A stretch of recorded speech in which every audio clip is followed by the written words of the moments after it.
I think maid cafes are misrepresented. A lot of people, even those who visited Japan, have no idea what it's even about or if it's even worth a visit. Cute frilly outfits, playing games with customers, and silly roleplay, it's no wonder some people might be a little weirded out, and why they even exist. I've just come back from visiting Japan for the second time, and I'm already crashing out having to live with the British again. I miss when the trains were quiet and not full of football fans going, way, way. I miss the bidets that will let Poseidon's kiss make me feel clean again. I don't care if I could go in the shower to get myself clean and have the same thing. It's not the same thing. I think I finally understand you, Hatsune Miku, and why you don't talk to British people, do you?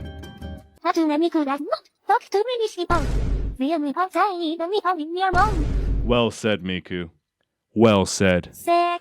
I could rant on forever on why I love visiting Japan, but in this video, I'm going to teach you about just one of my favorite places, what they are, how they came to be, and how you might be able to enjoy them yourself if you ever have the privilege of visiting Japan. Because you see, I spent a lot of time researching this, and I don't really have a lot of friends or family who will hear me out about the history of maid cafes. It's not really like a conversation that you could really slip in normally. So I hope I can make this video to help people come to appreciate what maid cafes even are, because their history might surprise you. Watashi wa Franka desu. Miku da yo.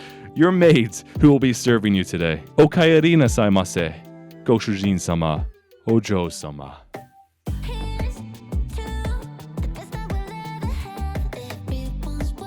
Now, if I was a good YouTuber, I would get to the point in this video, but be patient, damn it! I see you guys. And you see, I've been trying to improve my thumbnails lately, and I've noticed a pattern that every single time I take myself out the thumbnail, the amount of people who start clicking on the video goes up.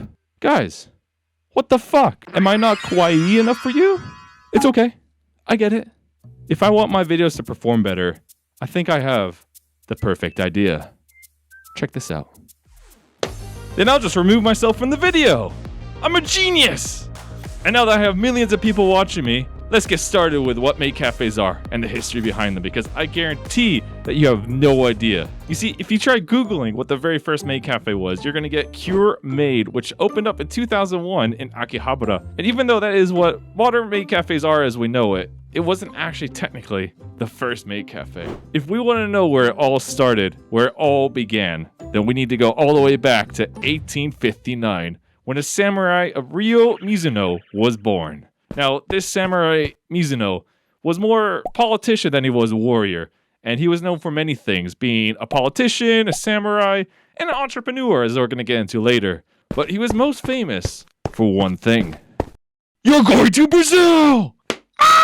Basically, what Ryo Mizuno did was that he opened up immigration to Brazil, who just recently abolished slavery and could use more workers. Well, as it turns out, when he brought the Japanese immigrants to Brazil, they didn't exactly love it. They started breaking the contract, and Ryo Mizuno was like, this is a little harder than I thought. Well, this coffee be banging! Ryo Mizuno kind of neglected a lot of responsibilities and kind of ignored a lot of the problems that he created and fell in love with coffee. And he felt like it was his duty to introduce Japan to coffee. There wasn't a cafe culture at all. Like in Japan, there were maybe some tea shops, but they were heavily anchored in tradition. So Ryo Mizuno started thinking to himself, how can I stop the Japanese being such bitches and drink the damn coffee? I know, I'm gonna go to a country with an already established coffee drinking culture. So he goes over to Paris, France, and he spends some time there trying to do some research, trying to do some thinking, and he concludes that a novel drink needs a novel environment. So Ryo Mizuno goes all the way back to Japan and takes an interest in Ginza specifically. You see, Ginza was a place that was recently burned down and rebuilt after a major fire, and it was rebuilt using inspiration after the architecture of Regent Square in London. So with all the buildings being made of brick, it has this very modern, sleek look, making it a blank canvas for modern experimentation. And while he's in Ginza, he meets up with an artist, SHOZO Matsuyama. See, SHOZO Matsuyama was a bit of an otaku, a Paris otaku, if you will. He loved Paris. And like most otaku, he had no money. So the best he could do is just talk to Ryu Mizuno about his adventures in Paris and just ask him all about it, learn about it. So eventually Shozo Matsuyama was like, yo, Mizuno-san, you're trying to bring coffee cafe drinking culture to Japan, right? Can I help you? I would love to open a Paris-themed cafe using your coffee beans. And Mizuno was like, hells yeah, man. Here's some coffee beans, go and cook. So Shozo Matsuyama opened up the very first cafe ever in Japan. Fuck, oh my ears, no. So Shozo Matsuyama opened up Japan's very first ever cafe where you could enjoy foreign foods, coffee, and liquor. And it had a very Parisian kind of style to it. But Matsuyama didn't stop innovating there. He made sure the waitstaff were all female, wearing Western-themed uniforms and aprons. You know what this means, guys? Japan's very first ever cafe was, technically speaking, a maid cafe. Can you believe it? Now, that is open to interpretation. If you want to, I found some pictures on the internet of what the staff look like, and they don't exactly look like the maids that we know of today. And in fact, it is said that unlike maid cafes where you go there for the cute, pure atmosphere, in Shozo Matsuyama's cafe, guests would go there to feel fancy and sophisticated. And there was another thing that Matsuyama did. In order to enjoy his cafe, cafe printemps required you to become a member if you ever want to enter in. So basically, Matsuyama also invented the loyalty cards that Maid Cafés still use to this day. Now, while Matsuyama was living the dream with his all-female white staff, Ryu Mizuno saw it as foolish. He saw it as a very bold and financially risky decision and didn't like the way Matsuyama was running things. So Mizuno thought that he would open up his own cafe to show him how it's really done. So Mizuno thought it would be more proper to have an all-men waitstaff, complete with naval-themed officer uniforms, black jackets, black trousers, epaulettes, you name it. It was very gentlemanly-like. And his cafe was called Cafe Paulista. And both Mizuno and Matsuyama's cafes were equally successful, more or less. It wasn't until an earthquake came and destroyed a lot of the economy of Ginza. And when it came to rebuilding the cafes, Mizuno Cafe was closed permanently.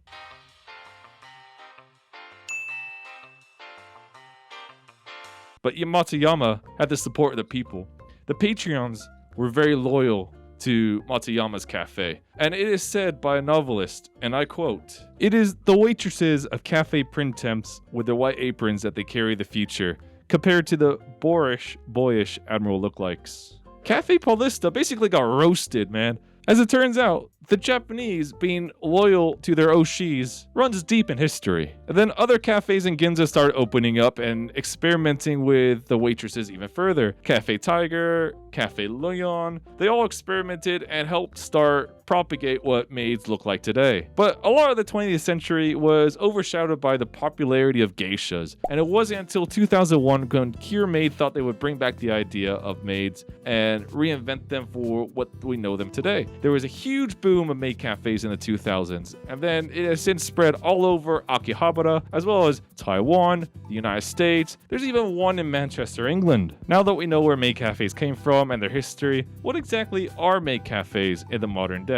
And why do people even like going to them? I'm going to clear something up right away, that maid cafes are not sexually suggestive at all. There is no sexual intentions by any means. In fact, they're family friendly. Boys and girls of all ages can enjoy a maid cafe, especially in the day. Sometimes in the evening, they can be a bit more drinking and liquor focused, but still nothing sexually suggestive at all. Maid cafes are pure, wholesome, and if I catch any of you trying to ruin my sacred praise, just remember, I'm still in your walls.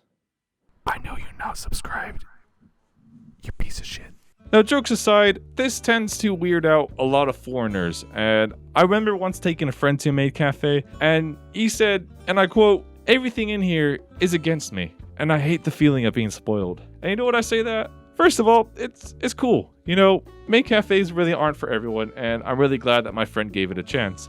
I was just there to share something that I love, and it's cool. But at the same time, I started having a bit of a conspiracy theory, right? Now hear me out. I think society puts this pressure on us, especially for men, where it could be seen as a little too weird to have too much fun, if you get what I mean. Like, as if you start showing a bit too much emotion, if you start, having a bit too much fun, people might pick apart at it. They might make fun of you for it. And it's a bit of a shame. Do you see where I'm getting at? Let me tell you about another example with another friend. As I was talking about my travels with Japan, and he said that he's always wanted to go. And the thing is, money's not an issue. He said the only reason why he hasn't gone is because he can't find any friends or family to go with. And to that, I said, well, why don't you just go on your own? Just do a bit of solo traveling. And he didn't really have a good answer as to why not. He just kind of assumed that he wasn't allowed to go alone. That he thought it'd be kind of weird. Like, the thing is, he's never even entertained the idea of solo traveling. And it's such a shame because I think solo traveling is just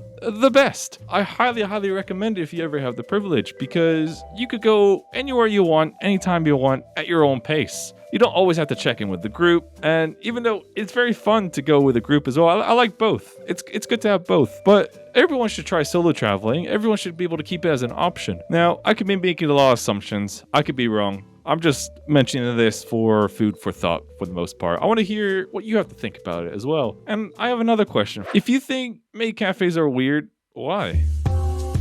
For the most part, I kind of get it. That sometimes you just want to have a nice quiet place to enjoy a drink. But like here in England, I find that kind of boring, Like we have loads, like millions of pubs. It's a lot, but to me, they're all the same. Except this one's called the Green Dragon. This one is the Red Goose. This one is the Purple Swan. You see what I mean? The same people behind the bars giving you the same drinks, and the only difference is whether they have Peroni on draft or not. Now let's go back to Japan and look what they have to offer. Another big chain of maid cafes I highly recommend is Maid Dreamin', which is a lot more party focused. It's a little further from your generic maid cafe like the at home. If you want to get into a bit of drinking, they have an all you could drink option. They get on stage every 30 minutes and start performing their favorite dance, and they give you lots of party goodies like glow sticks so you could join along. It's a lot of fun, and I really enjoy it. It's one of my favorites personally. But a lot of concept cafes do so much extra to be able to make sure that the customers have a lot of fun. I especially love the muscle cafes, like the Macho Bar, when they infuse your drink with the power of muscles.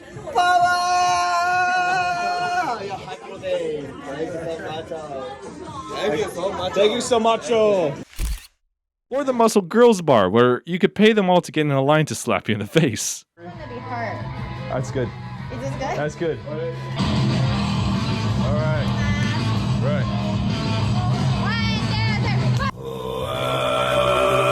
So if you're convinced to ever go to a maid cafe, let me start giving you a bit more recommendations how to enjoy them, because I will mention that there is sometimes a bit of a language barrier, so I highly recommend sticking to the big chains where you're more likely to find English-speaking people, or at the very least find menus that have been translated into English. So some of the big chains include At Home Maid Cafe and Maid Dreamin'.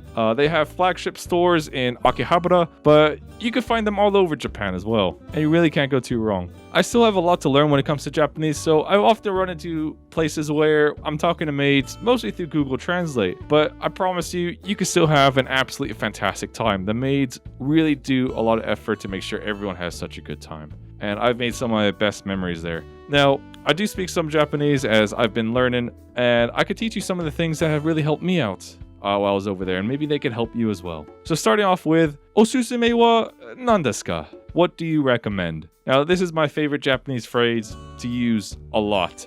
I've been able to use this everywhere to be able to enjoy really cool foods and experiences that I never thought I would be able to try. Another one is kore wa kudasai, which means this please. It's a very polite way to be able to point at something and say, this please, basically. Another good one is just daijoubu, which means like, everything's okay. Now, if a maid ever comes over and asks if everything is okay, you just go, daijoubu, and everything is okay. Even if nothing's okay, just hide your feelings. All right, just hide all the bad things. Okay, shut the fuck up. And of course, we cannot forget about arigato, which means thank you. Be polite, damn it. Don't embarrass me.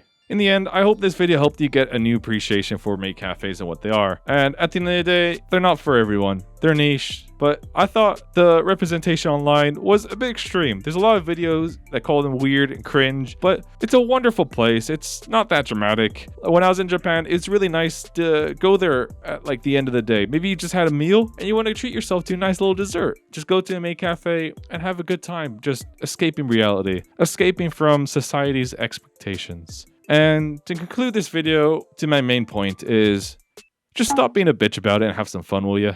Thanks for watching.